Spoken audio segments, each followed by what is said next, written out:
चलिए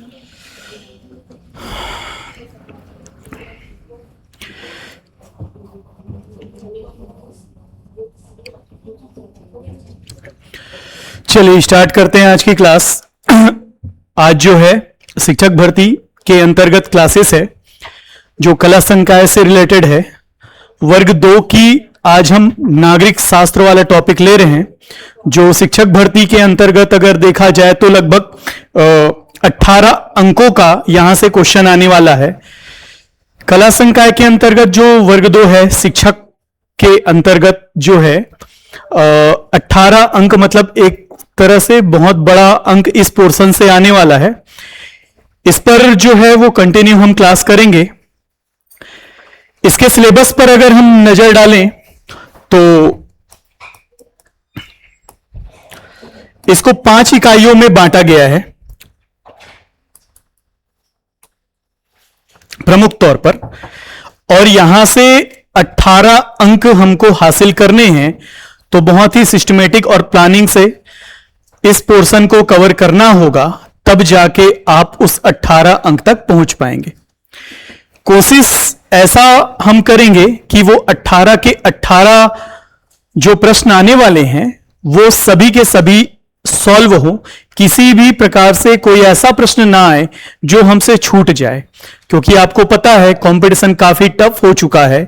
एक एक प्रश्नों का बहुत ही ज्यादा महत्व है।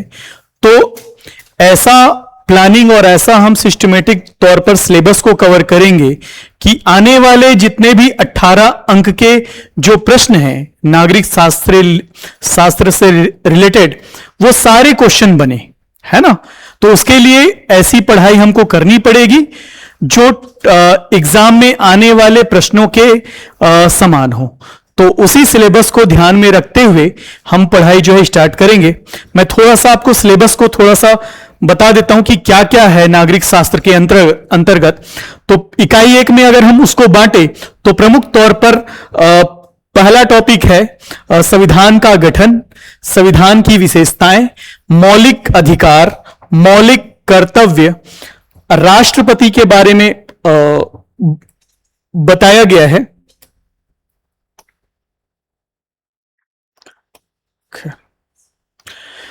मौलिक अधिकार, मौलिक कर्तव्य, राष्ट्रपति की संवैधानिक स्थिति और उनकी शक्तियों के बारे में बताया गया है, और राज्यपाल की शक्तियां और उनकी संवैधानिक स्थितियों के बारे में बताया गया है। दूसरी इकाई की बात करें तो मोस्ट इंपॉर्टेंट है भारतीय राष्ट्रीय आंदोलन के बारे में पूछा जाएगा। तीसरी इकाइयों के बारे में बात करें तो भारतीय शासन व्यवस्था के बारे में बताया गया है, जिसमें लोकतंत्र, चुनावी प्रक्रिया, संसद, लोकसभा, राज्यसभा, प्रधानमंत्री एवं मंत्रिपरिषद, साथ ही उनकी जो शक्तियां हैं विदेश नीति, वो विधायिका, कार्यपालिका और न्यायपालिका, ये सब महत्वपूर्ण हैं। तो यहां से क्वेश्चन जो है वो आने वाले हैं। चौथी इकाई की जब हम बात करते हैं तो स्थानीय स्वशासन को प्राथमिकता दिया गया है। स्थानीय स्वशासन के अंतर्गत नगर निगम हो गया, नगर पालिका हो गया, पंचायती राज हो गया, ये महत्वपूर्ण है। साथ ही इकाई 5 की जब हम बात करते हैं तो अंतरराष्ट्रीय जितने भी अंतरराष्ट्रीय जितने भी संगठन हैं, अर्थात यूएनओ के अंतर्गत जो संगठन कार्यकर्ता है उसके बारे में बताया गया है। इस प्रकार सिलेबस को यदि हम 5 इकाइयों में बांटते हैं तो ये ऐसे हम बांट सकते हैं, और यहीं से आपके 18 क्वेश्चन जो है आने वाले हैं। तो एग्जाम ओरिएंटेड अगर हमको पढ़ाई करनी है तो आपको सिलेबस को ध्यान में रखना होगा और सिलेबस के प्रत्येक बिंदुओं को समझकर पढ़ना होगा, तब जाके वो 18 अंक आपके हासिल होंगे।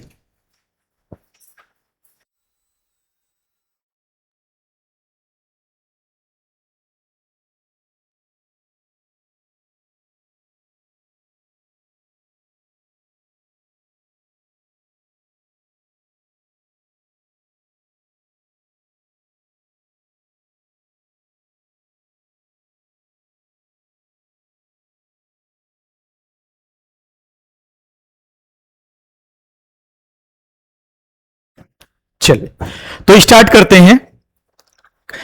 तो सबसे पहले लेता हूं मैं भारतीय संविधान के अंतर्गत संविधान का गठन। यह बहुत इंपॉर्टेंट टॉपिक है और इकाई 1 से ही अधिकतर क्वेश्चन आ रहे हैं। अभी जब आप पिछली कक्षाओं को और देखोगे या अदर राज्यों में जो एग्जाम हुए हैं उसको देखोगे तो इकाई 1 में जो टॉपिक है वहां से अधिकतर क्वेश्चन जो है वहां से मतलब यही इकाई 1 से आए हुए हैं। तो बहुत ही ज्यादा इंपॉर्टेंट है ये। आप शिक्षक भर्ती का क्लास कर रहे हैं वो भी, और जो भी इससे संबंधित जो एग्जाम होते हैं वहां से भी ये टॉपिक इंपॉर्टेंट है। ठीक, तो सबसे पहले है भारतीय संविधान का गठन, उसके बारे में हम पढ़ाई करेंगे।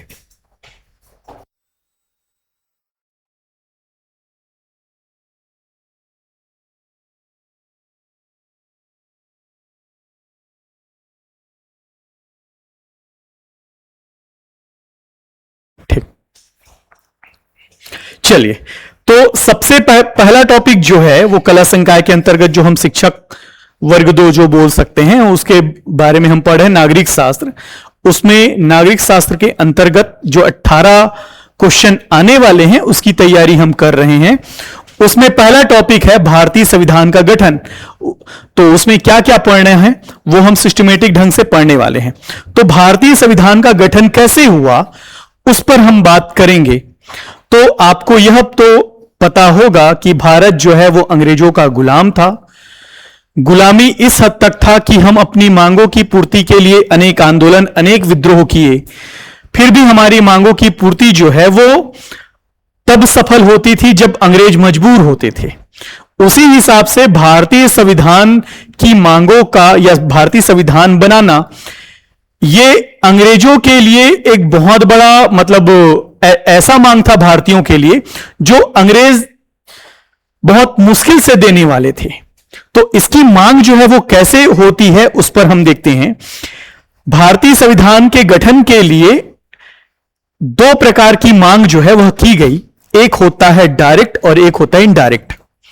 डायरेक्ट मांग हम तभी कर सकते हैं जब हमको यह कॉन्फिडेंस हो जाए कि सामने वाला व्यक्ति हमारा कुछ सुन रहा है।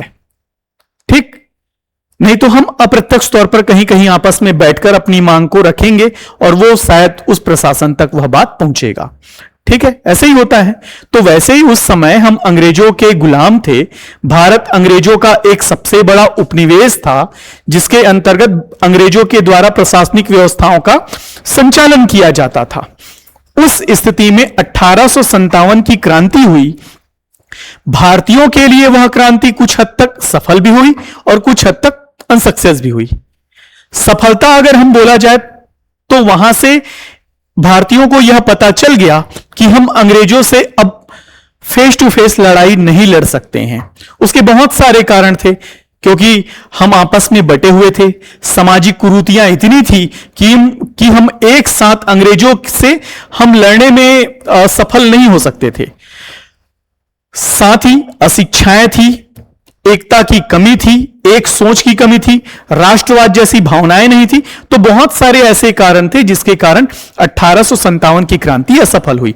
परंतु भारतीयों को वह क्रांति यह सबक दे गई कि जब तक हम एकता के सूत्र में नहीं बंधेंगे या हमारे समाज जो है वह जागरूक नहीं होंगे, समाज में कुरीतियां नहीं मिटेगी, ऊंच नीच की भावना जब कम नहीं होगी या शिक्षा का जो प्रसार है वो अंतिम व्यक्ति तक नहीं पहुंचेगा, धार्मिक जो अंधविश्वास है वह कम नहीं होगा, तो ये सारी चीजें हमारी सजगता का एक प्रमुख मार्गदर्शन रही, जिसके बाद से ही हमारे यहां बहुत सारे सामाजिक सुधार आंदोलन चलेंगे, है ना, राष्ट्रवाद आंदोलन चलेंगे, जिसके तहत हम जुड़ने का प्रयास करेंगे।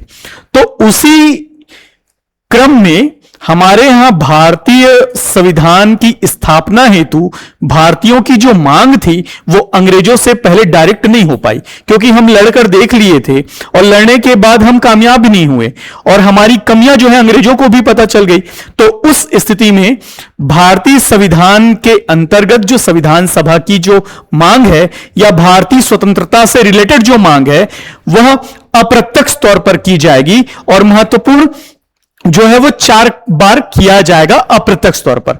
यह मांग तब तक चलेगा जब हमारा स्थिति अच्छा ना हो जाए, हमारी बातों को अंग्रेज सुनने लगे या अंग्रेजों का रिस्पांस हमारे लिए पॉजिटिव आने लगे, तो यह प्रक्रिया तब तक चलेगी। ठीक है, तो वो जो मांग है सबसे पहली बार 1885 में सबसे पहली बार अप्रत्यक्ष मांग, जो स्वतंत्रता से संबंधित था, भारतीय संविधान से संबंधित था या संविधान सभा से संबंधित था, ठीक है, चूंकि डायरेक्ट हम संविधान सभा की मांग नहीं कर सकते थे क्योंकि उस टाइम तो इतना पता भी नहीं था, लोगों में इतनी जागरूकता नहीं थी, तो इसलिए धीरे धीरे उसी से रिलेटेड बातें जो है वह संविधान सभा तक जाएगी। तो सबसे पहले अप्रत्यक्ष मांग की जब हम बात करें तो 1895 में बाल गंगाधर तिलक के द्वारा स्वराज्य विधेयक के माध्यम से पहली बार अप्रत्यक्ष रूप से मांग की गई, यह भारत शासन में भारतीयों के सिद्धांत के अनुसार होनी चाहिए, ऐसी मांग थी। बाल गंगाधर तिलक के द्वारा दो प्रकार की पत्रिकाओं का प्रकाशन किया जाता था, एक है मराठी, दूसरा केसरी, ठीक है। मराठी जो पत्रिका थी वो इंग्लिश में होता था, ये क्वेश्चन आया हुआ है, ठीक, और केसरी जो पत्रिका थी वो मराठी भाषा में संपादित होती थी। तो इस प्रकार से अपने विचारों को, अपनी मांगों को पत्राचार के माध्यम से ब्रिटिश प्रशासन तक पहुंचाने का पहला प्रयास जिसने किया वो थे बाल गंगाधर तिलक 1895 में। और आपने एक नारा सुना होगा, बहुत फेमस है, स्वराज्य मेरा जन्मसिद्ध अधिकार है, मैं इसे लेकर रहूंगा।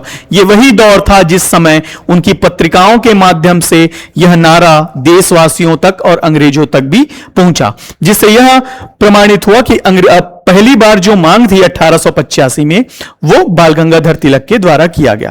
और ये 1895 ना, 85 बोल दिया, सॉरी, 1885 में तो कांग्रेस की स्थापना हुई थी, ठीक है। फिर दूसरी बार की जब हम बात करें तो 1906 का समय है, दादा भाई नौरोजी, ठीक, 1905 में बंगाल विभाजन हुआ है, उसकी त्रासदी जो है वो भारत की जनता झेल रही है। और स्वदेशी आंदोलन के तौर पर, चूंकि हम आपके सिलेबस में भारतीय आंदोलन भी है तो ये हम पढ़ने वाले हैं, स्वदेशी आंदोलन के तौर पर विद्रोह जो है उसकी शुरुआत होगी, बट धीरे धीरे वो बंग भंग आंदोलन में तब्दील हो जाएगा, ठीक, मतलब बंग भंग आंदोलन के अंतर्गत ही स्वदेशी आंदोलन चलता है, हम पढ़ेंगे उसके बारे में। तो उसी समय जिस टाइम बंगाल विभाजन हुआ और 1906 में मुस्लिम लीग की भी स्थापना हुई, उनके उसी समय दादा भाई नौरोजी ने कलकत्ता अधिवेशन में अपने अध्यक्षीय भाषण में स्पष्ट रूप से कहा कि भारत का राजनीतिक लक्ष्य अन्य ब्रिटिश उपनिवेशों की तरह स्वराज्य या स्वशासन प्राप्त करना हो, अर्थात स्वराज्य और स्वशासन को औपचारिक प्रयोग दादा भाई नौरोजी ने 1906 में किया। और कहां किया? कलकत्ता अधिवेशन में किया, ठीक है, 1906 कलकत्ता अधिवेशन, जिसके अध्यक्ष ही थे दादा भाई नौरोजी। और उनके द्वारा जब भाषण दिया जा रहा था, उन्होंने कहा कि जो भारतीय राजनीति का जो लक्ष्य है वो ब्रिटिश उपनिवेश की तरह, मतलब उपनिवेश की तरह ही वो प्रमुख तौर पर स्वशासन और एक प्रकार से स्वायत्त शक्ति प्रदान करने वाला होना चाहिए, अर्थात भारतीयों का जो वहां पर प्रशासनिक क्रियाओं का जो संपादन होगा वो स्वराज्य थीम पर या स्वशासन थीम पर होना चाहिए, अर्थात अपने लोगों का शासन अपने लोग ही करें, कोई दूसरा बाहर से और आके ना करे। तो इस प्रकार से ये द्वितीय बार दादा भाई नौरोजी के द्वारा मांग किया गया। नेक्स्ट हम बात करें तो तीसरी बार जो मांग थी वो 1922 में थी, जिनको मांग करने वाले थे महात्मा गांधी जी। महात्मा गांधी जी के द्वारा जो मांग किया गया उसमें एक विवरण दिया गया, जिसमें गांधी जी ने स्पष्ट शब्दों में कहा कि भारतीय संविधान भारतीयों की इच्छा के अनुसार ही होना चाहिए। तो एक प्रकार से उनकी जो मांग थी वह अप्रत्यक्ष तौर पर थी, क्योंकि डायरेक्ट जो है वो ब्रिटिश गवर्नमेंट से संवाद नहीं चल रहा था, कम्युनिकेट नहीं हो रहे थे, वो अपनी अपनी बातों को अपने लोगों के पास रखते थे। तो उनका विचार था कि जो भारतीय संविधान बनाया जाए वो भारतीयों की इच्छा के अनुसार ही बनाया जाए। 1922, ठीक। और नेक्स्ट है 1928, जो है Nehru report. 1928 Nehru report most important है, जिसके माध्यम से अंग्रेजों का जो एक प्रकार से चैलेंज था उसको भारतीयों ने स्वीकार किया। और भारतीयों के चैलेंज के बाद मोतीलाल नेहरू एक ऐसे शख्स थे जिन्होंने अपना खुद का एक नियमावली तैयार किया, वही कहलाता है नेहरू रिपोर्ट। साइमन कमीशन जो है 1927 में आया था, उसका विरोध 1928 में हुआ और उसी में बताया गया कि साइमन कमीशन में कोई भी भारतीय नहीं है, इसलिए विरोध होता है ना। क्यों आया था साइमन कमीशन? तो आपको बता दूं, 1919 के अंतर्गत जो मॉन्टेग्यू चेम्सफोर्ड सुधार कानून आया था, तो उसकी एक समीक्षा रिपोर्ट ब्रिटिश सरकार को प्रस्तुत करनी थी। तो उसके लिए एक समिति बनाया गया था, एक कमीशन बनाया गया था, जिसको साइमन कमीशन कहते हैं। दुर्भाग्य की बात यह थी कि उस रिपोर्ट में कोई भी भारतीय नहीं थे, सिर्फ ब्रिटिश अधिकारी थे और उनके द्वारा ही रिपोर्ट प्रस्तुत किया जाता। तो इसलिए भारतीयों का बहुत ही ज्यादा कड़ा विरोध हुआ और उसी कड़ा विरोध में साइमन कमीशन को वापस भेजा गया, परंतु बाद में उनको वो रिपोर्ट देके सेट हो गए, ठीक, सेटल हो गया। परंतु भारतीयों को यह कहा जाने लगा कि भारतीयों में इतनी क्षमता नहीं है कि वह कोई संविधान बना ले।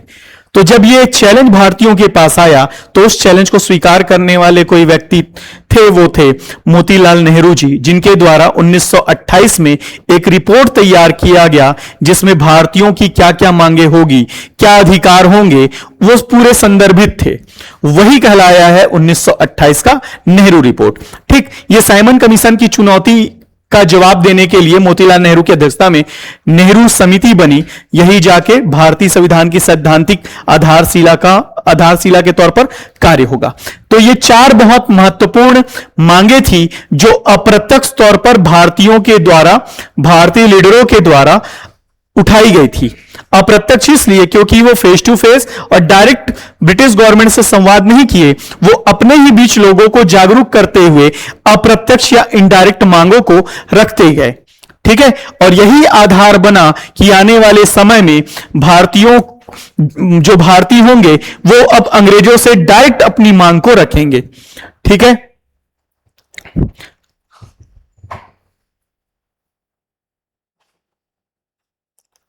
हाँ ठीक है, ठीक ठीक ठीक। यंग इंडिया, हाँ हाँ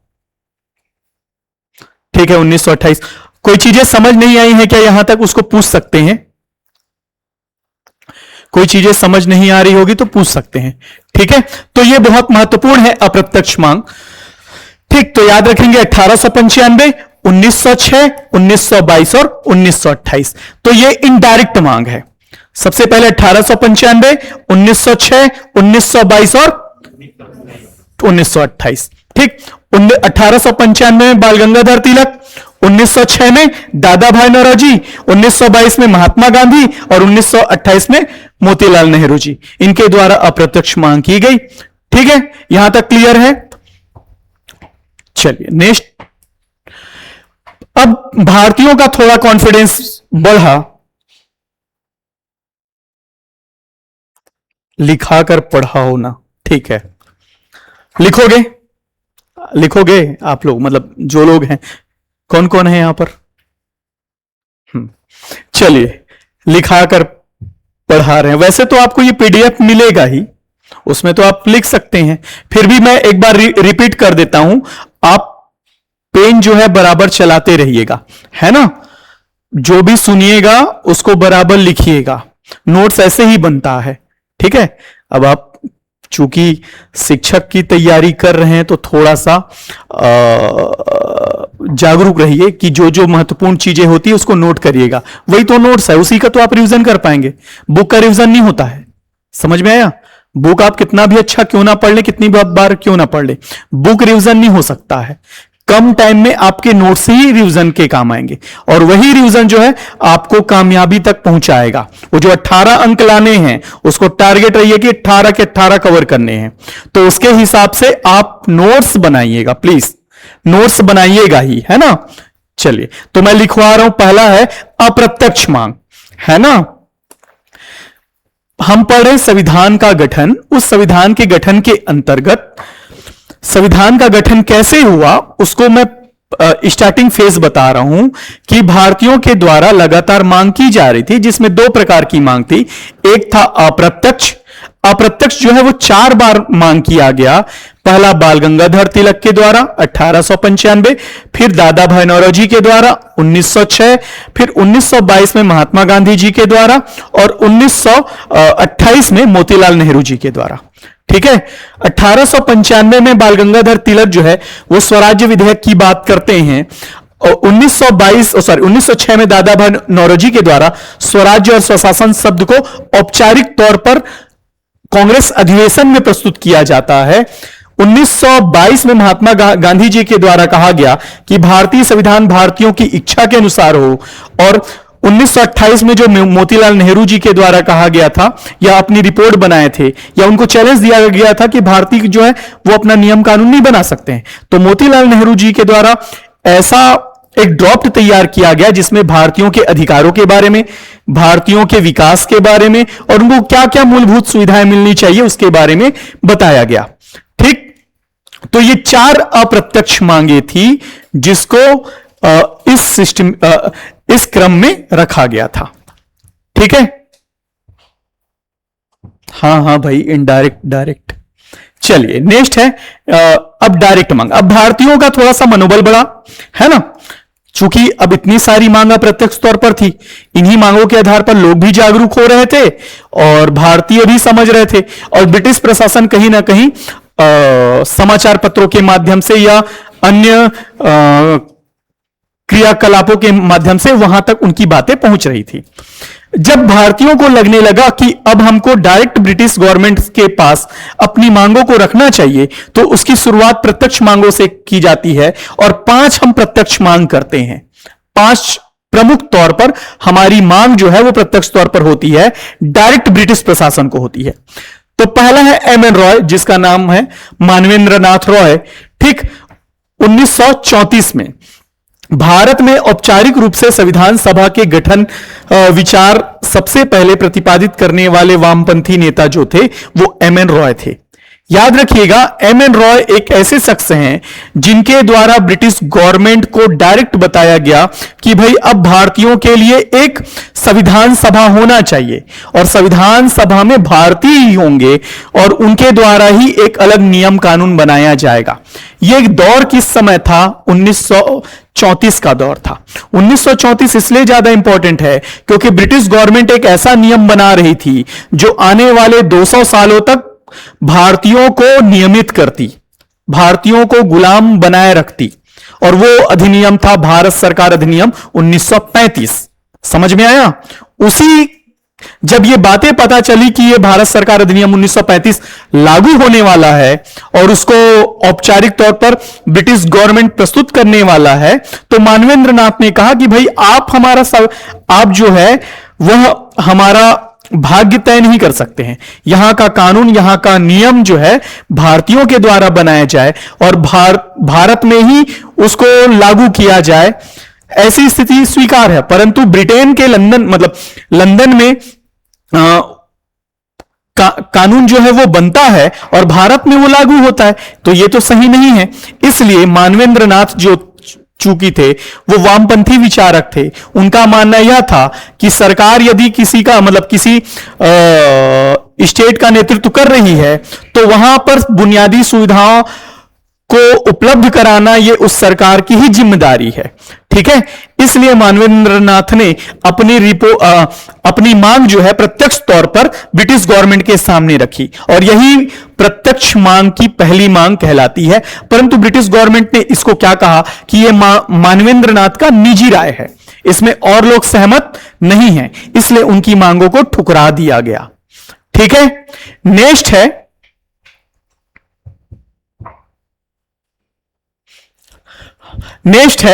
1922, जिसमें स्वराज्य पार्टी बनता है ना। तो पटना के अधिवेशन में स्वराज्य पार्टी देश की पहली ऐसी राजनीतिक पार्टी बनी जिसे आधिकारिक तौर से भारतीयों के लिए एक संविधान सभा की मांग का प्रस्ताव पास किया। कांग्रेस में ही कुछ ऐसे लोग होते हैं जो चाहते हैं कि हम ब्रिटिश गवर्नमेंट के द्वारा जो चुनाव आयोजित करवाया जाएगा, भारत सरकार अधिनियम 1935 के अंतर्गत विधानसभा के चुनाव होंगे, ठीक है, तो उस चुनाव में हम पार्टिसिपेट करें और पार्टिसिपेट करके उनके सिस्टम को क्या कर दें, डिफ्यूज कर दें, अर्थात उनके सिस्टम में ही हम भागीदारी बने, उसमें हम अपना पार्टिसिपेशन दें और जाके उस सिस्टम को ही जाम कर दें, ऐसा मानना किनका था? कुछ लोगों का। तो उनके द्वारा कांग्रेस से वो लोग अलग हो गए और स्वराज्य पार्टी की स्थापना किए।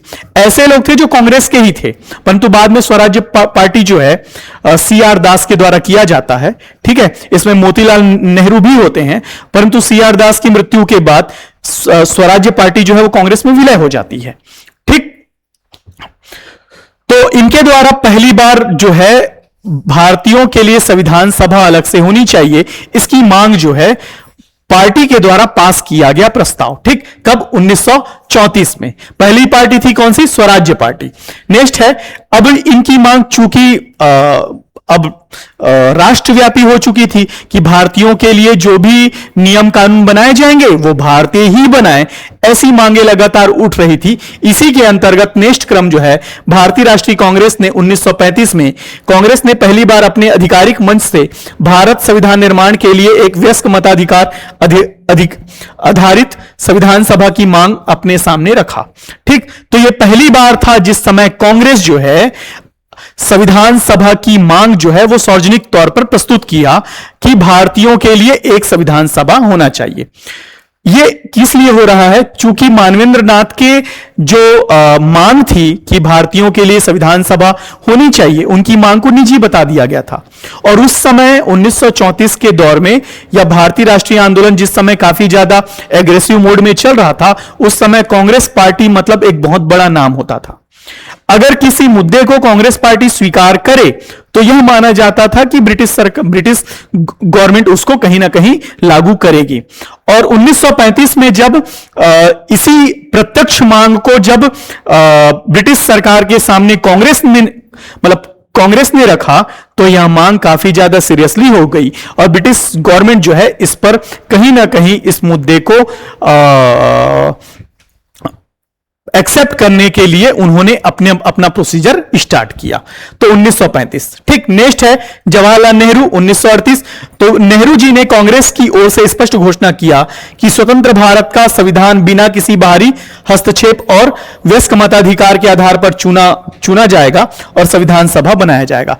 तो पंडित जवाहरलाल नेहरू ने 1938 में जब वो कांग्रेस के अधिवेशन के अध्यक्ष बने तो उनके द्वारा स्पष्ट तौर पर कांग्रेस के द्वारा यह प्रस्ताव पास किया गया कि अब जब भी भारत देश स्वतंत्र होगा तो स्वतंत्रता जो है उसमें जो नियम कायदे बनाए जाएंगे वो किसी ब्रिटिशर्स के द्वारा या किसी अन्य व्यक्तियों के द्वारा नहीं बनाए जाएंगे, उनको बनाया जाएगा सिर्फ और सिर्फ भारतीयों के द्वारा। यह मांग जो है वो सुनिश्चित करते हैं कौन? पंडित जवाहरलाल नेहरू। उसी के अंतर्गत अगस्त प्रस्ताव आता है। ब्रिटिश सरकार पहली बार रिस्पॉन्स करती है जिसमें पहली बार आधिकारिक रूप से कांग्रेस की मांग अप्रत्यक्ष मंजूरी दे दी गई। परंतु जब चूंकि 1939 से आपको पता है द्वितीय विश्व युद्ध स्टार्ट हुआ है और कांग्रेस बहुत बुरी तरह फंस जाती है। तो कांग्रेस बोल रहा हूं, ब्रिटिश गवर्नमेंट बुरी तरह फंस जाती है और कांग्रेस की मांग को मानना यह उनकी मजबूरी थी। परंतु ब्रिटिश जो है वो काफी ज्यादा अपने आप को बोल सकते हैं, वो अपने आप को काफी ज्यादा ज्ञानी मानते थे। उनको यह लगता था कि भारतीयों के पास तो दिमाग ही नहीं है, तो बेवकूफ बनाने का प्रयास वो लगातार कर रहे थे। ठीक है, इसी दौर में 1940 का समय आया जिसमें भारतीयों को एक प्रकार से जो उनकी मांग थी कि संविधान सभा भारतीयों के लिए होनी चाहिए और भारतीय उसमें सर्वशक्तिशाली हो, कोई बाहरी हस्तक्षेप ना हो, ऐसी मांगों को वो अगस्त प्रस्ताव के अंतर्गत स्वीकार करने की घोषणा करते हैं। यही स्वीकार करने की जो घोषणा है वही कहलाता है अगस्त प्रस्ताव। यह उनकी मजबूरी थी क्योंकि 1939 का जो द्वितीय विश्व युद्ध हो रहा था वो पूर्ण तौर पर ब्रिटिशर्स नहीं चाहते थे कि युद्ध हो और युद्ध हो जाता है। और चूंकि भारतीयों के द्वारा बहुत सारे आंदोलन क्रिएट किए जा रहे थे, इसलिए भारतीय सैनिक जो है बहुत कम संख्या में ब्रिटिशर्स को मिल रहे थे। आपको यह बात तो पता होगा, प्रथम विश्व युद्ध जो ब्रिटेन जो है वो जीतता है उसमें सबसे बड़ा आधार जो है वो भारतीय होते हैं। भारतीय सैनिकों की सबसे बड़ी उपलब्धता के कारण ब्रिटेन जो है वो प्रथम विश्व युद्ध जीतता है और वो यह भी चाहता था कि द्वितीय विश्व युद्ध में यदि भारतीय अधिक से अधिक संख्या में यदि शामिल होंगे तो हम द्वितीय विश्व युद्ध भी जीत जाएंगे। परंतु हमारे यहां जो कांग्रेस था और जो भी स्वतंत्रता संग्राम के लीडर थे, उनके बहुत सारे ऐसे आंदोलन हो रहे थे जिसके कारण ब्रिटिशर्स को भारतीय सैनिकों की उपलब्धता बहुत कम हो रही थी, और चूंकि हमारी मांग भी अब लगातार उठ रही थी, इसलिए उनको सैनिक नहीं मिल पा रहे थे। 1939 में जब 1938 में जब पंडित जवाहरलाल नेहरू जी के द्वारा यह बता दिया गया कि अब जो भी संविधान सभा बनेगा और जब भारत आजाद होगा तो अपने कानून के अंतर्गत ही वो प्रशासनिक क्रियाओं का संपादन करेगा, किसी अन्य देश या अन्य व्यक्ति, अन्य किसी शक्ति के द्वारा बनाए गए कोई भी नियम कानून को नहीं मानेगा। इससे यह सिद्ध हो गया कि अंग्रेज अब पूर्ण तौर पर मजबूर हो चुके थे कि अब भारतीयों की मांग माने। दूसरा कारण यह था कि स्टार्टिंग फेज का जब द्वितीय विश्व युद्ध होता है उस समय ब्रिटेन को काफी नुकसान होता है, क्योंकि उनका उपनिवेश बहुत बड़ा था, बहुत सारे देश थे, इसलिए इतने सारे देशों को सुरक्षित करना, उनकी सीमाओं को सुरक्षित करना, तो ये बहुत कठिनाई था, क्योंकि अधिक सैनिकों की जरूरत हो रही थी। तो सैनिक कम मिल रहे थे, इसलिए नुकसान ज्यादा हो रहा था। तो पकड़ पकड़ कर वो लोगों को ले जाते थे, तो जाहिर सी बात है उनका जो प्रदर्शन है वो तो अच्छा नहीं होगा। जो मजबूरी में लड़ रहा है और जो स्वयं से लड़ रहा है, अंतर होता है ना। तो बहुत सारे सैनिकों की मृत्यु हो रही थी, ब्रिटेन को काफी नुकसान हो रहा था, जिसके चलते इन मांगों को मान लेना यही उसमें भलाई था। तो इस प्रकार से 5 महत्वपूर्ण प्रत्यक्ष मांगे हैं जिस पर आने वाले समय में जो संविधान बनेगा यही इन्हीं मांगों के आधार पर उन्हीं का क्रम विकास होगा। पहला है एम एन रॉय 1934, दूसरा है स्वराज्य पार्टी 1934, तीसरा है 1935 में भारतीय राष्ट्रीय कांग्रेस, फिर 1938 में पंडित जवाहरलाल नेहरू, और लास्ट में जो है अगस्त प्रस्ताव। यही है प्रत्यक्ष मांग, ठीक है। यही आगे चलकर यही जो है आधारशिला बनेगा किसका, भारतीय संविधान का, ठीक। तो 1934 में एम एन रॉय क्या है, उनके द्वारा कहा जाता है कि संविधान सभा की पहली मांग औपचारिक मांग जो है एम एन रॉय के द्वारा कहा गया है। स्वराज्य पार्टी जो है वो संविधान सभा जो है बनाया जाए इस पर प्रस्ताव पास करता है, चूंकि ये राजनीतिक पार्टी होती है तो ये भी महत्वपूर्ण है। फिर उसी प्रस्ताव को भारतीय राष्ट्रीय कांग्रेस जो है वो एक्सेप्ट कर लेता है। उसकी औपचारिक तौर पर ऐलान होता है जब पंडित जवाहरलाल नेहरू 1938 में जब अधिवेशन के अध्यक्ष बनते हैं, उनके द्वारा प्रस्ताव पास किया जाता है। उनकी मांगों को पूर्ति जो है, रिस्पांस जो है, ये 5वें नंबर का जो है अगस्त प्रस्ताव दिखता है। परंतु इसमें सिर्फ और सिर्फ दूर के ढोल सुहाने वाली स्थिति थी। ब्रिटिश गवर्नमेंट जो भी लक्ष्य तय कर रही थी उसमें यह बात था कि जो भी हम डिसाइड करेंगे वो सारे के सारे जो अप्लाई होंगे वो द्वितीय विश्व युद्ध के बाद होंगे, अभी कुछ नहीं होगा। अभी सिर्फ बोल रहे हैं हाँ करेंगे, इसलिए एक प्रकार से गुनगुना पकड़ा दिया गया था ताकि भारतीय जो है गुमराह हो जाए, ठीक है। तो यह है प्रत्यक्ष और अप्रत्यक्ष मांगे। इनमें कोई ऐसा चीज जो समझ नहीं आया है तो पूछिएगा।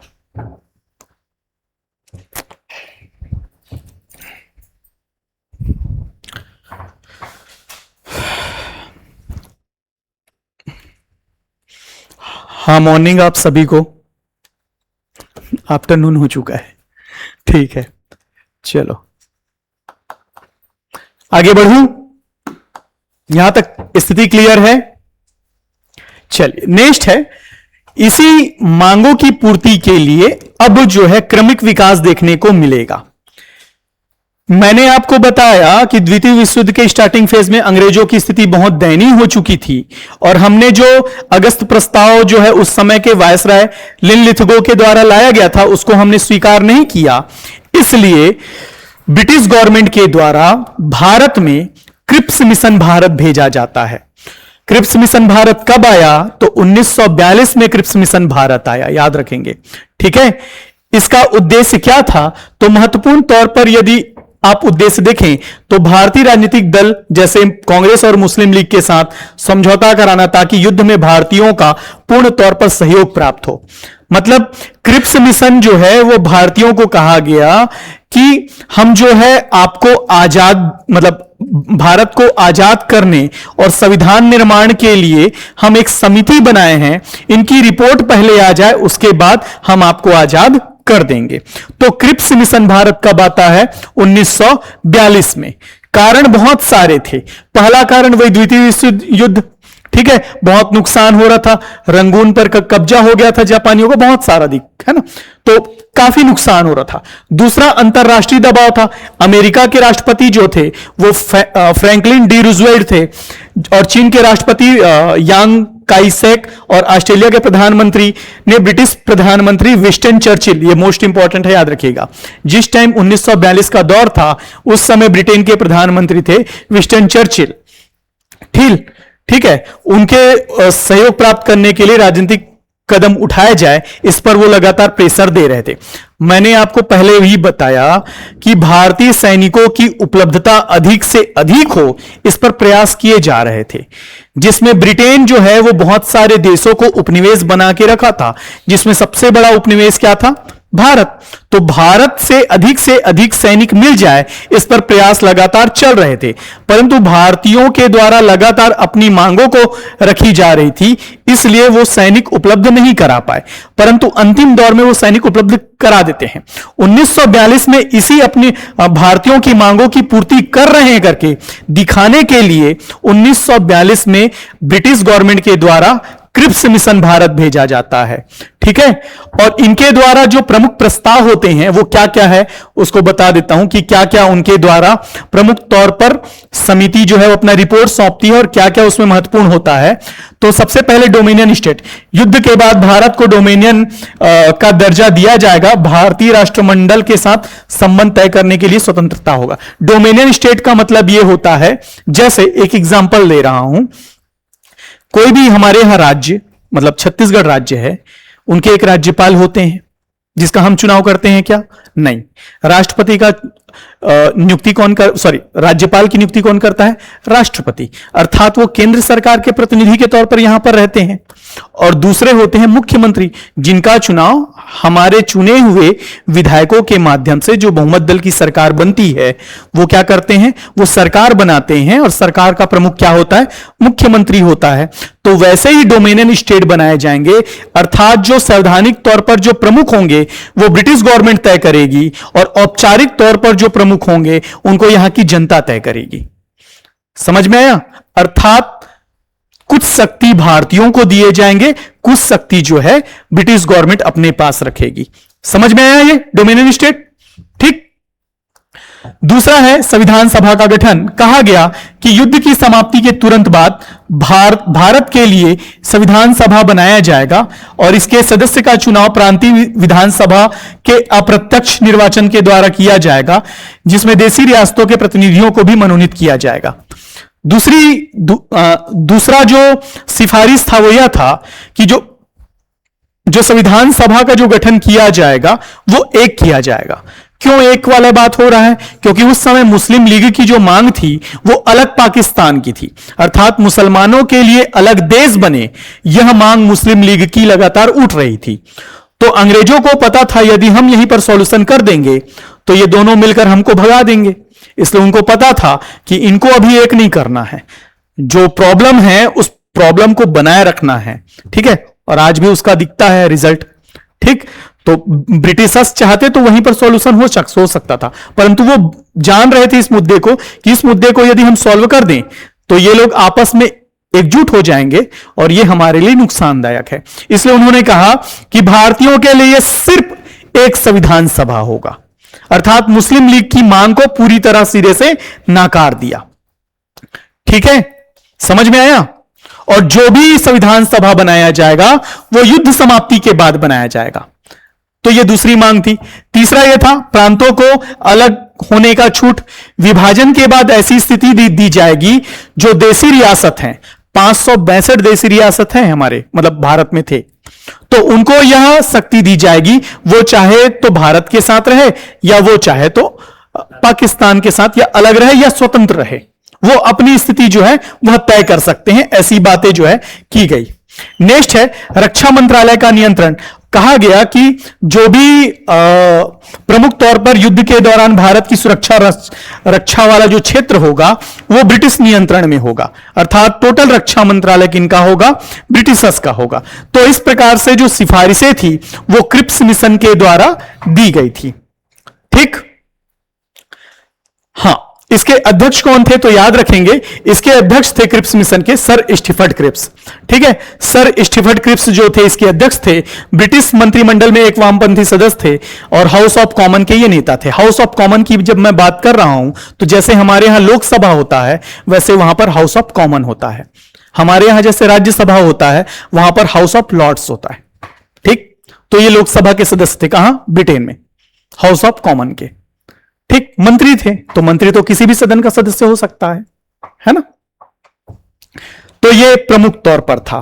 ठीक, तो इस प्रकार से क्रिप्स मिशन जो है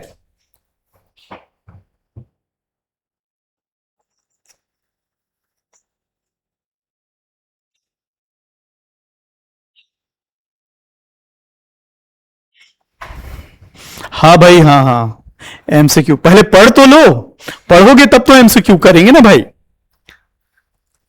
अभी मेरी वॉइस ठीक आ रही है कि नहीं आ रही है? जल्दी बताओ।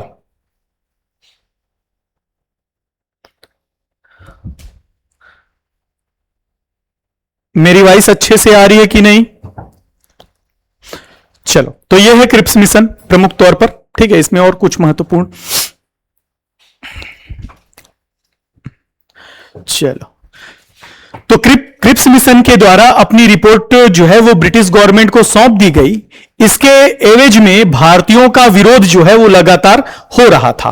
ठीक, क्या हो रहा था? जाहिर सी बात है, ऐसा प्रॉमिस किया जा रहा था कि उस प्रॉमिस का कोई भी श्योर नहीं था कि वो ब्रिटेन जो है वो करे ना करे। मान लो ब्रिटेन जो है युद्ध जीत जाता है तो फिर नहीं करेगा, और युद्ध हार जाता है तो ये श्योर नहीं रहेगा कि हम ब्रिटेन के ही गुलाम रहे, हम दूसरे देश के भी गुलाम बन सकते थे। तो भारतीय चाहते थे कि जो भी निर्णय हो वो पहले हो, युद्ध के बाद वाला स्थिति ना हो।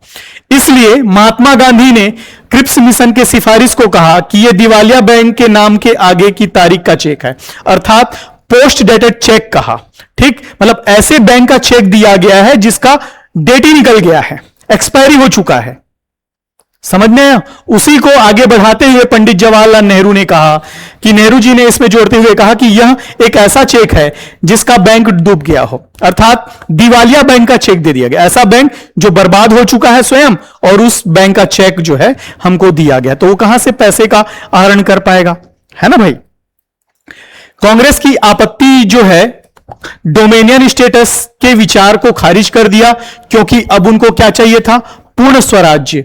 ठीक, प्रांतों को संघ से अलग होने की छूट देने वाला जो बिंदु है उस पर वो कड़ा विरोध करते हैं, क्योंकि इससे देश जो है वो टुकड़े टुकड़े हो जाएंगे।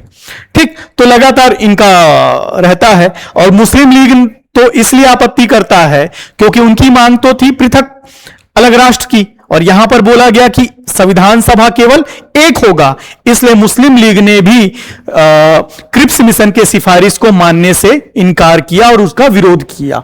तो यह प्रमुख तौर पर क्रिप्स मिशन का सिफारिश है। क्रिप्स मिशन में क्या क्या चीजें समझ नहीं आ रही है, जल्दी से बताएं। क्रिप्स मिशन का परिणाम क्या है? तो याद रखेंगे, मिशन की वापसी सभी दलों द्वारा अस्वीकार किए जाने पर अप्रैल 1942 में क्रिप्स मिशन किसी समझौते के बिना वापस लौट जाता है। ठीक, और क्रिप्स मिशन की विफलता के तुरंत बाद गांधी जी के द्वारा भारत छोड़ो आंदोलन की शुरुआत की जाती है, जिसमें करो और मरो का नारा दिया जाता है। ठीक है, तो ये इसमें कोई चीज जो समझ नहीं आया है जल्दी से पूछिए मेरे को।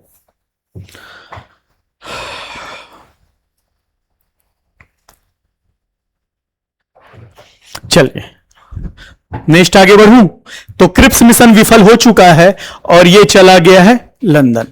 ठीक, चूंकि भारतीय इनके सभी सिफारिशों को सिरे से नाकार देते हैं।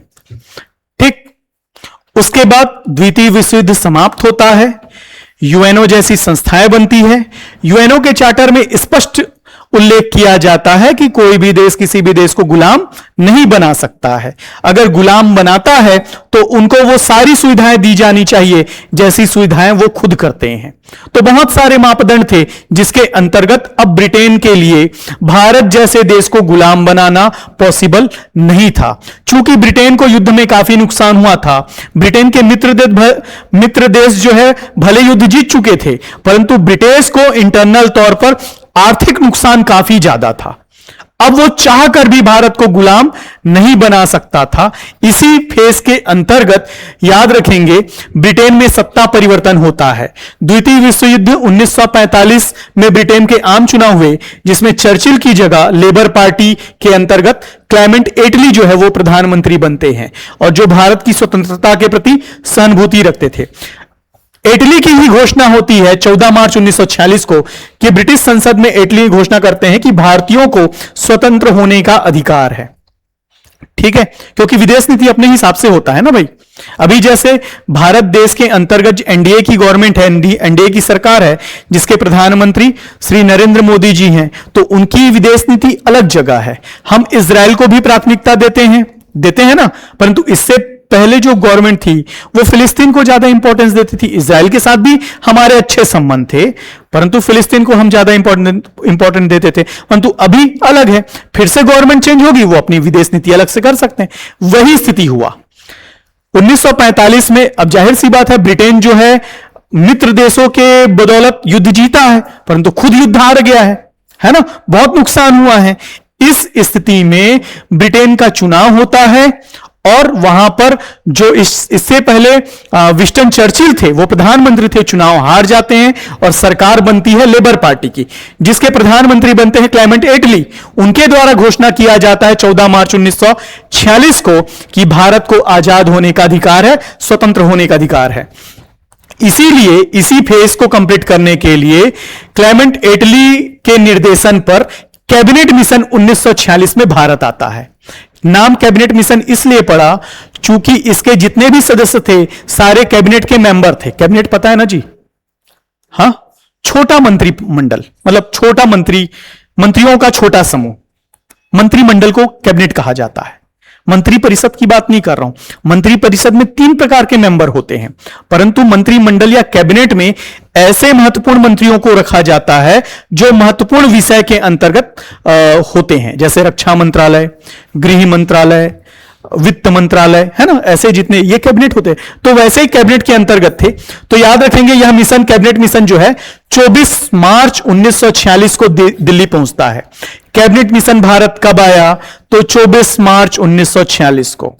ठीक है, 24 मार्च 1946 को कैबिनेट मिशन भारत आता है। क्लियर? इसमें 16 मई 1946 को अपनी योजना प्रस्ताव जो है वो प्रकाशित करते हैं। कैबिनेट मिशन भारत के सत्ता और शांतिपूर्ण हस्तांतरण और संविधान निर्माण की प्रक्रिया को आगे बढ़ाने में महत्वपूर्ण कदम निभाते हैं। तो इनके द्वारा बहुत महत्वपूर्ण सिफारिशें दी जाएगी और वही सिफारिश जो है भारतीय संविधान सभा के निर्माण का आधार बनेगा। एक क्वेश्चन बनता है, कैबिनेट मिशन में कितने सदस्य थे? तो याद रखेंगे कैबिनेट मिशन में 3 महत्वपूर्ण सदस्य थे। पहले जो चेयरमैन पर्सन थे वो थे लॉर्ड पैथिक लॉरेंस, ठीक, ये भारत सचिव थे। ठीक, नेक्स्ट है सर स्टीफन क्रिप्स, इससे पहले चूंकि क्रिप्स मिशन में आए थे इसलिए इनको रखा गया था, व्यापार बोर्ड के अध्यक्ष हैं ये। ठीक, और नेक्स्ट है एवी अलेक्जेंडर, ये नौसेना के प्रथम, मतलब नौसेना के प्रथम लॉर्ड जनरल थे, जिनके द्वारा नौसेना अध्यक्ष थे मान लीजिए। ठीक, ये ब्रिटेन में थे। तो ये 3 मेंबर जो है वो कैबिनेट मिशन के अंतर्गत भारत आते हैं। तो पहले है पैथिक लॉरेंस जो अध्यक्ष हैं और 2 सदस्य, एक है सर स्टीफन क्रिप्स और दूसरा है ये एवी अलेक्जेंडर। ये 3 सदस्य टीम जो है वह कैबिनेट मिशन के तौर पर भारत आती है। कब आती है? तो याद रखेंगे 24 मार्च 1946, 10 दिन बाद। ठीक, अब इनके द्वारा रिसर्च किया जाएगा, सारे जगह ये पूरे भारत में भ्रमण करते हैं, नेताओं से मिलते हैं, मुस्लिम लीग से बात करते हैं, कांग्रेस से बात करते हैं, दलित महासभा से बात करते हैं, हिंदू महासभा से बात करते हैं, या उस समय जितने भी पार्टियां रही होंगी, चाहे वो कम्युनिस्ट पार्टी हो, चाहे वो वामपंथी पार्टी हो, सभी पार्टियों से लगातार चर्चा करते हैं। देशी रियासतों के जो प्रतिनिधि होते हैं उनसे चर्चा करते हैं, उसके बाद अपनी रिपोर्ट प्रस्तुत करते हैं। ठीक, तो क्या क्या अपनी रिपोर्ट में वो प्रस्तुत करेंगे ये भी महत्वपूर्ण है। तो पहला है भारत में संघ की स्थापना। ब्रिटिश भारत के प्रांत में देशी रियासतों को मिलाकर एक भारत संघ का गठन किया जाएगा, जिसके पास केवल 3 मुख्य विषय होंगे, रक्षा, विदेश मामले और संचार। ठीक है, अर्थात बोला जा रहा है कि भारत अभी भी मुस्लिम लीग की मांगों को नाकार दिया गया है, क्योंकि मुस्लिम लीग जो है लगातार अपनी मांगों को कर रही है ना, फिर वो नाकार देते हैं। चलिए, तो संघ की स्थापना की जब हम बात करते, सॉरी, कैबिनेट मिशन जो है वो अपना रिपोर्ट प्रस्तुत करता है और उसमें पहला रिपोर्ट में पहला मुख्य बिंदु है कि भारत में संघ की स्थापना की जाएगी, अर्थात ऐसा संघ बनाया जाएगा, मतलब केंद्र सरकार की ऐसी स्थापना की जाएगी जो रक्षा, विदेश और संचार जैसे मामलों का निर्वहन करे। जैसे अभी वर्तमान में 3 महत्वपूर्ण सूचियां होती है, केंद्र सूची, राज्य सूची और संवर्ती सूची। केंद्र सूची के विषय पर कानून बनाने का अधिकार केंद्र को होता है, अर्थात संसद उस पर कानून बनाता है। राज्य सूची पर कानून बनाने का अधिकार राज्य का होता है, अर्थात राज्य की विधानमंडल जो है कानून बनाती है। संवर्ती सूची एक ऐसा सूची है जिस पर ऐसे विषय होते हैं जो केंद्र और राज्य दोनों मिलकर कानून बनाते हैं, परंतु केंद्र यदि कोई कानून बना दे संवर्ती सूची के अंतर्गत, तो राज्य वैसा ही कानून बना सकता है जो केंद्र के कानूनों का उल्लंघन ना करता हो। ठीक है, जैसे अभी एनईपी 2020 केंद्र के द्वारा बनाया गया कानून है ना, अब वो लागू हो रहा है सभी राज्यों में, तो सभी राज्यों के द्वारा ऐसे कानून बनाए जा रहे हैं जो केंद्र के नियमों का उल्लंघन ना करे। ठीक, अगर मान लो कोई राज्य ऐसा कानून बना दे जो एनईपी 2020 के खिलाफ हो या उनके जो प्रमुख तौर पर उनकी थीम है उसको नुकसान पहुंचा के बनाया हो, तो वो कानून लागू नहीं होगा। ठीक है, केंद्र का कानून ही लागू होगा। तो वैसे ही केंद्र सरकार को 3 महत्वपूर्ण विषय दिए जाएंगे, ऐसा मांग जो है, मतलब ऐसा अनुशंसा कैबिनेट मिशन के द्वारा किया जाता है। दूसरा है प्रांतों का वर्गीकरण, जो ब्रिटिश प्रांत के अंतर्गत जो शासन क्षेत्र है उसको 4 भागों में बांटा जाएगा। पहला है ग्रुप ए, जो हिंदू बहुल क्षेत्र होंगे, जिसमें मद्रास, बॉम्बे, संयुक्त प्रांत यूपी है ना, बिहार, मध्य प्रांत हमारा छत्तीसगढ़, उसमें मध्य प्रांत में हम शामिल थे, और उड़ीसा, ये सभी ग्रुप ए के अंतर्गत होंगे। ग्रुप बी में मुस्लिम बहुल है, पंजाब, उत्तर पश्चिमी सीमांत प्रांत, सिंध, ये ग्रुप बी के अंतर्गत होंगे। ग्रुप सी में बंगाल और असम को रखा गया था, ठीक है, जिसमें आधी आधी संख्या थी, और प्रमुख तौर पर डी नहीं हो पाएगा यार, हाँ ठीक है, इसमें सी ही है, 3 वर्ग में बांटा गया। ठीक, नेक्स्ट है संविधान सभा का गठन। तीसरी जो मांग थी, मतलब तीसरी जो महत्वपूर्ण बिंदु सिफारिश थी, वो था संविधान सभा का गठन। कैबिनेट मिशन ने अध्ययन के बाद यह तय किया कि भारत की एक संविधान सभा होगी और उस एक संविधान सभा में 389 मेंबर होंगे। कितने मेंबर होंगे? 389। इस 389 को इन 3 कैटेगरी में लाया जाएगा या 3 कैटेगरी में विभाजित किया जाएगा। पहला है ऐसा क्षेत्र जहां पर ब्रिटिश सरकार डायरेक्ट नियंत्रित करती हो, ब्रिटिश सरकार डायरेक्ट शासन व्यवस्था संचालित करती हो, उसको ब्रिटिश प्रांत कहा गया। तो वहां पर सीटों की संख्या कितनी होगी? 292। ऐसे क्षेत्र जो प्रमुख तौर पर देशी रियासतों से संबंधित है, तो जनसंख्या के आधार पर वो अपना प्रतिनिधि या तो मनोनीत कर सकते हैं या निर्वाचित कर सकते हैं, उसकी संख्या 92 होगी, 92। और 4 जो होंगे वो प्रमुख तौर पर कमिश्नरी क्षेत्र के अंतर्गत होंगे, जैसे अभी केंद्र शासित प्रदेश होते हैं, है ना, वैसे ही उस समय 4 कमिश्नरी क्षेत्र हुआ करते थे। तो 4 कमिश्नरी क्षेत्र से एक एक मेंबर लिए जाएंगे। तो इस प्रकार से प्रमुख तौर पर अगर हम बोलें तो संविधान सभा में 389 मेंबर होंगे, उनको 3 जगहों से लिया जाएगा। पहला ब्रिटिश प्रांत, जहां पर ब्रिटिश डायरेक्ट नियंत्रित करते हैं, मतलब प्रशासन नियंत्रण करते हैं, 292। दूसरा है देशी रियासत, ऐसे क्षेत्र जहां पर ब्रिटिश अप्रत्यक्ष तौर पर नियंत्रण करते हैं, अर्थात ब्रिटिशर्स के द्वारा राजा राजवाड़ों को जिम्मेदारी दी जाती है कि आप वहां पर शासन करिए, तो वहां से 92 सदस्य लिए जाएंगे। और ऐसे क्षेत्र जो इंपॉर्टेंस है कि कमिश्नरी क्षेत्र के अंतर्गत, वहां से 4 मेंबर लिए जाएंगे। तो ब्रिटिश प्रांत 292, देशी रियासत 93 और कमिश्नरी क्षेत्र है 4। ठीक, तो इस आधार पर संविधान सभा का गठन किया जाएगा। ठीक, नेक्स्ट है अंतरिम सरकार की बात। तो अंतरिम सरकार में संविधान निर्माण की प्रक्रिया के दौरान देश में शासन चलाने के लिए प्रमुख राजनीतिक दलों को मिलाकर एक अंतरिम सरकार का गठन किया जाएगा। अर्थात जब तक शासन लोकतांत्रिक तरीके से निर्वाचित ना हो जाए और वहां पर निर्वाचित सरकार ना बन जाए, तब तक वहां की स्थिति को संचालित करने के लिए अंतरिम सरकार का गठन किया जाएगा। तो यह प्रमुख मांगे थी। और लास्ट है, पाकिस्तान की मांग को सिरे से खारिज कर दिया। तो यह प्रमुख तौर पर कैबिनेट मिशन की सिफारिश थी। इनकी ही सिफारिश जो है आने वाले समय में भारतीय संविधान सभा का मुख्य आधार बनेगी। ठीक है, इसमें कोई क्वेश्चन है तो पूछो।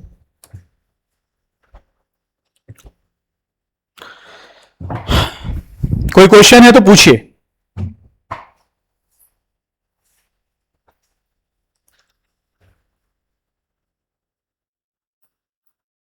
कोई क्वेश्चन नहीं है?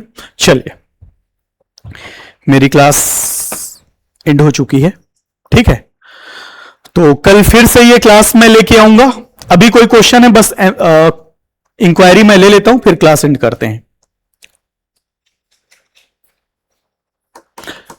कोई क्वेश्चन है आप लोग का? अब कितने लोग हैं यहां पर कला संकाय वाले?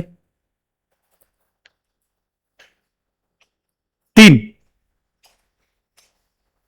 उधर। अरे हाथ उठाओ ना भाई, मेरे को पता चलना चाहिए ना। ठीक ठीक है, ठीक ठीक।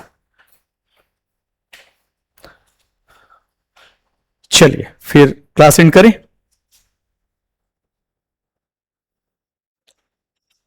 आपको पीडीएफ मिल जाएगा ना? ठीक है, पीडीएफ ये जो पढ़ रहे हैं ये मिल जाएगा, फिर आसानी से नोट्स बना सकते हैं। ठीक है, और जो भी क्लास में और अगर डाउट हो तो फिर से क्लास को रिवाइज करके देख लीजिएगा। आपके पास तो ऐप में आ जाएगा ये। चलिए।